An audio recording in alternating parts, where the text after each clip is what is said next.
Glynis Barber. We do a show in England called Dempsey and Makepeace. What's a great life to me?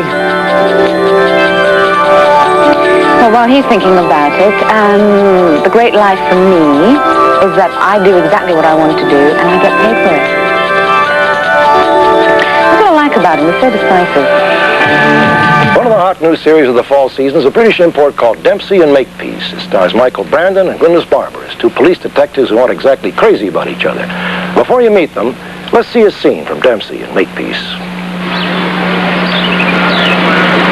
I guess that does wonders for your chest, huh?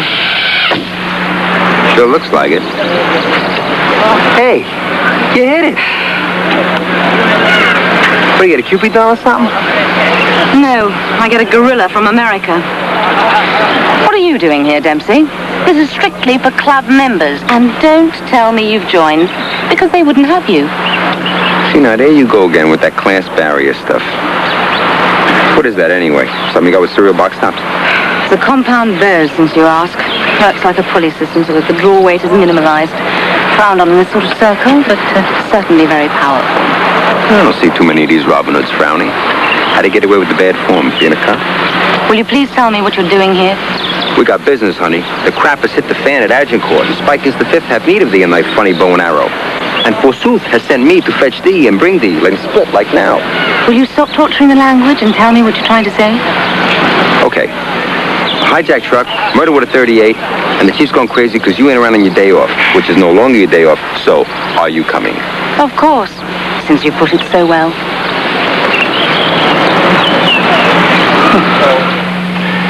Michael, Glynis, congratulations on your new show, and welcome to our show. You know, how did you get away with that word? You can say a lot more over there than you can here, see. So it's obvious on the show you don't like each other too much. And how'd you get along when you first met in England? Pretty similar to that, really. Was the problem mainly creative differences, or what, Glynis? Well, it took a little getting used to each other because I'd never really met anyone quite like him before. And we worked in very different ways. I think British actors are different to American actors. You may have noticed. Michael, what was your initial reaction to Glynis? Well, I thought she was real good looking. That's for sure. And unavailable. Real cool. And she just kind of froze, you know. I mean, I was getting, see what happened was, as soon as we made the deal, I started getting into the character of Dempsey, who was totally irreverent, who was brash, who was rude, who was right out of the gutter, you know, and here's a lady's lady.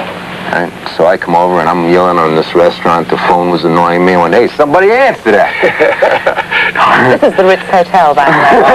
Some restaurant, you know. Were you attracted to Michael at all? Well, yes, I did think there was something attractive. Something way down Some kind of an animal attraction, right? Animal, you know. But, no, it amazed me that, you know, he found anyone to go out with, to be honest. I couldn't understand how anyone could date him. Well, what changed the situation? I mean, how did you end up going together? I beg your pardon. Sorry. Let's forget that. You traveled in America before. All righty. You traveled in America before. Yeah, sure. You know, like in a car.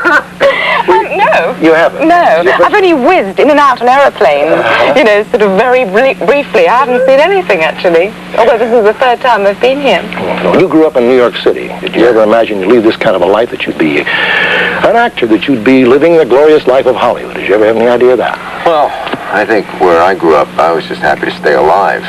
You know, it was kind of survival, basically. You know, streets of Brooklyn, you know, gangs and all that kind of stuff.